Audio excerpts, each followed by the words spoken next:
오늘은 요한복음 14장 25절에서 31절까지 해서 나의 평안이라는 말씀으로 은혜받고자 합니다.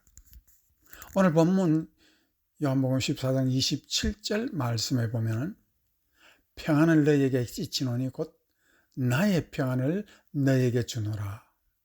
내가 너희에게 주는 것은 세상이 주는 것과 같이 아니하리라 라고 말씀하고 계십니다. 세상에는 하루도 평안이 없습니다.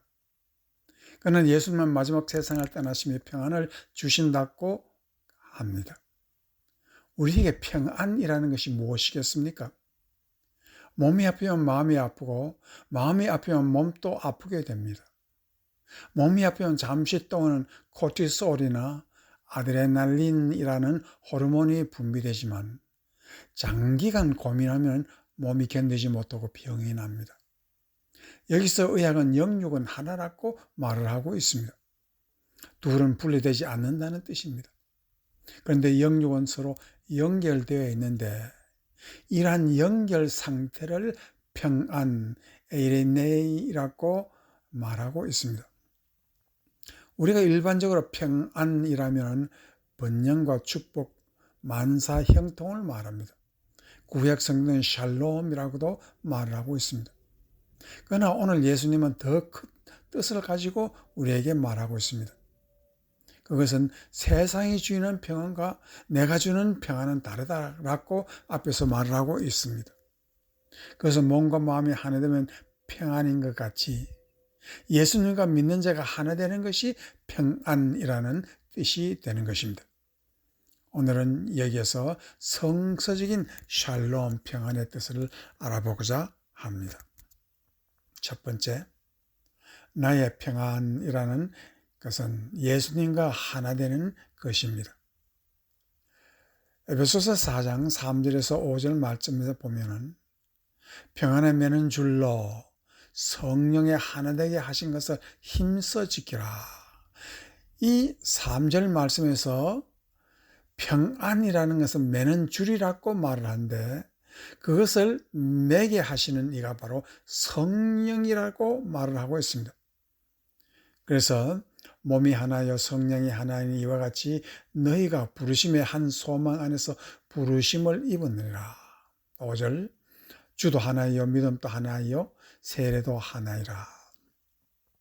여기서 평안이라는 것은 성령으로 말미암아 성령과 하나 되고 예수님과 하나 되고 소망과 하나 되고 또한 하나님과 하나 되는 그것이 바로 평안이라고 해서 평안은 매는 줄이라고 말을 하고 있습니다.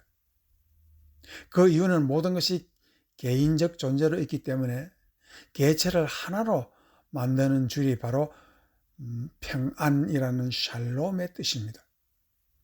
이제 예수님은 떠나시기 전에 이것을 제자들에게 가르치고자 하는 것입니다.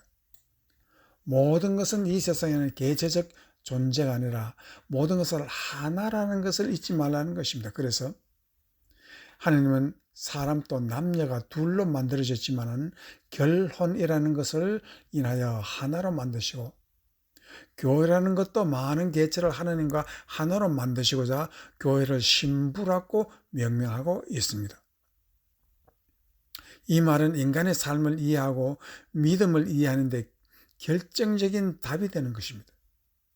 세상을 수많은 개별적인 존재로 보면 다 알지 못합니다. 그래서 우리는 큰 그림이 필요합니다. 성령께서 우리의 믿음을 인도하실 때 먼저 전체적인 그림을 깨닫게 하신다는 뜻입니다. 그리고 난 다음에 상세한 것을 가르치신다라는 말입니다. 신앙의 전체 도면을 알지 못하면 아무리 자상한 것을 듣고 배워도 알지 못합니다. 그와 같이 인생도 그 전체 그림을 먼저 알고 부분적인 것을 알아야 한다는 것을 말하고 있습니다. 부분적인 것을 아무리 많이 알아도 전체를 알지 못하면 그 완전한 뜻은 우리가 알지 못합니다. 그래서 믿음이 온다는 것은 하나님과 우리의 관계를 전체적으로 깨닫게 하며 믿음이 오기 전에는 하나님과 나는 각각 별개의 존재로 살지만은 믿음이 오면 하나님과 나는 별개의 존재가 아니라 하나라는 것입니다. 그것이 바로 예수님과 나는 하나라는 것이고, 또 그가 죽으면 나도 죽는 것이요, 그가 살면 나도 산다는 것이요, 그가 영광을 받으면 나도 영광을 받을 것이라는 것을 말하고 있습니다. 그가 천사의 존경을 받으면 그 찬사는 나의 것이 된다는 것입니다. 그러므로 믿음이라는 것은 참으로 신기한 것입니다.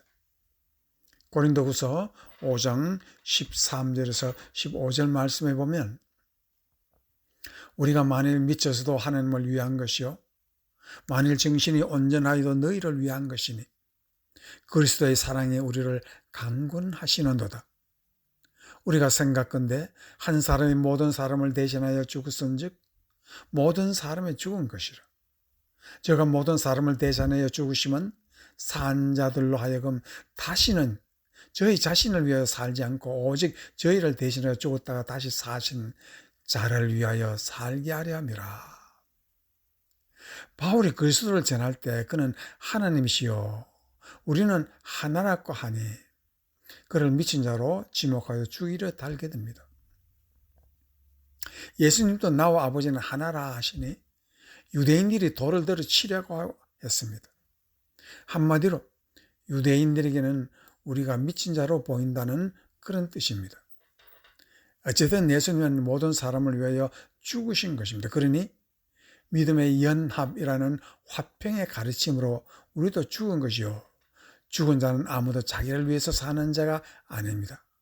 오직 나를 위해서 죽으신 그리스도를 위하여 살고 죽는 것이 합당하다는 것입니다. 그래서 사도행전 20장 24절에서 나의 달려갈 길과 주 예수께 받은 사명 곧 하나님의 은혜의 복음 증거하는 일을 마치려 하면은 나의 생명을 조금도 귀한 것으로 여기지 아니하노라 라고 말합니다. 그가 깨달은 진리는 그리스도와 나는 하나라는 이 사실을 전하는 것이 사명이라고 말을 하고 있습니다. 그래서 이 복음 하나 전하는데 목숨이 귀한 것이 아니라고 말하는 것입니다. 그 이유는 나의 목숨은 이미 예수님의 품속에 감추어졌다는 것을 말하고 있습니다. 시편 27편 4, 5절에는 내가 여호와께 청하였던 한 가지 일 곧 그것을 구하리니 곧 나로 내 생전에 여호와의 집에 거하여 여호와의 아름다움을 앙망하며 그 전에 사모하게 하실 것이라. 여호와께서 환난 날에 나를 그 초막 속에 비밀히 지키시고 그 장막 은밀한 곳에 나를 숨기시며 바위 위에 높이 두시리라. 오늘 이 말씀에서 왜 하필은 요새나 지하 깊은 곳에 숨기시지 아니하고 초막 깊은 곳에 은밀한 곳에 지킨다고 말하고 있습니까? 이 초막이라는 것은 지푸라기와 풀로 얼기설기 만든 집을 말하는데 하나님은 그것이 우리의 숨을 곳이라고 말하고 있습니다. 이스라엘 백성이 40년 광야 생활을 하면서 떼약볕에서 쉴 곳은 초막뿐입니다. 거기엔 초라한 곳이라도 그 집을 지키는 이는 하늘의 하나님께서 천군 천사를 대동하여 호위하시고 보호하시는 곳이라고 말하는 것입니다. 즉 믿음의 집을 말하고 있습니다. 누구나 하나님을 믿는 자는 비록 겉으로는 초라해도 거기가 비록 하나님이 함께 하시면 천국임을 깨닫게 하고 우리가 사는 이 세상 흙집이 천국 부럽지 않다는 말입니다. 야곱이 베델 들판에서 돌베개를 베고 잘 때에 그는 집이 없어 들판이지만은 하나님은 그에게 꿈으로 깨달음을 주시니 믿음이 살아났습니다. 창세기 28장 16, 17절에서 야곱이 잠이 깨어 가로되 여호와께서 과연 여기 계시거늘 내가 알지 못하였다라. 이에 두려워하여 가로되 두렵도다 이곳이요 다른 것이 아니라 이런 하나님의 지언이요 이는 하나님의 하늘의 문이로다 라고 말하고 있습니다. 이로써 야곱은 하나님과 평안의 자녀로 변하는 것을 믿음으로 깨닫게 했습니다. 믿는 자가 이 땅에 살면서 불편, 불만이 많지만은 다시 돌이켜 초막 생활하는 이스라엘을 생각해 봐야 한다는 것입니다. 내가 사는 이 초라한 집은 믿음으로 살 때에 하늘의 궁궐임을 알게 되고, 내가 사는 외로운 삶은 믿음으로 살면 천군 천사와 내가 함께 산다는 것을 알게 한다는 것입니다. 사람이 나이 들면 고독사를 염려합니다. 구약 성경의 가장 큰 믿음의 선지자 모세도 그는 약속의 땅에 들어가지 못하고 홀로 죽었습니다. 여기서 우리는 참으로 신기한 구약 성경 한 구절을 읽을 기회를 갖고자 합니다. 여기에서 모세가 어떻게 죽고 누가 묻었을까요? 신명기 34장 5, 6절 말씀을 한번 보고자 합니다. 이에 여호와의 종 모세가 여호와의 말씀대로 모압 땅에서 죽어 6절 말씀에 벳볼 맞은편 모압 땅에 있는 골짜기에 장사되었고 오늘까지 그 묘를 아는 자가 없느니라 라는 말이 있습니다. 한글 성경에서는 누가 죽은 모세를 묻은 자가 아무도 모르게 묻었다라고 그 묻은 사람의 이름을 말하지 않습니다. 그러나 히브리 원서를 보면은 그 답이 분명히 나오고 있습니다. 그런데 또 우리가 이 말씀을 읽기 전에 한 가지 알아야 되는 것은 오늘까지 그 묘를 아는 자가 없으니라 라는 말을 하고 있습니다. 만일 죽은 모세를 사람이 묻었다면 한 사람이라도 아는 자가 있겠지만은 그 묘를 아는 자가 없다는 것은 사람이 묻은 것이 아니라는 것을 분명히 하고 있습니다. 그런데 히브리 원어로 보면은 영어로 and he buried him in a valley in the land of Moab이라고 말을 하고 있습니다. 그게 뜻은 그가 모세를 모압 땅에 묻었다라고 말을 하고 있습니다. 그런데 도대체 그가 누구이겠습니까? 바로 앞에서 그가 모세에게 죽으라 하신 이가 바로 여호와 하나님이십니다. 그러니까 여호와 하나님께서 모세에게 모압 땅 계곡에서 죽으라고 말을 하고 또한 하나님께서 그를 묻어 주셨다는 것을 이 본문 신명기 34장 6절 말씀에 잘 기록되어 있습니다. 그는 천사 혹은 하나님의 자신임을 말하고 있습니다.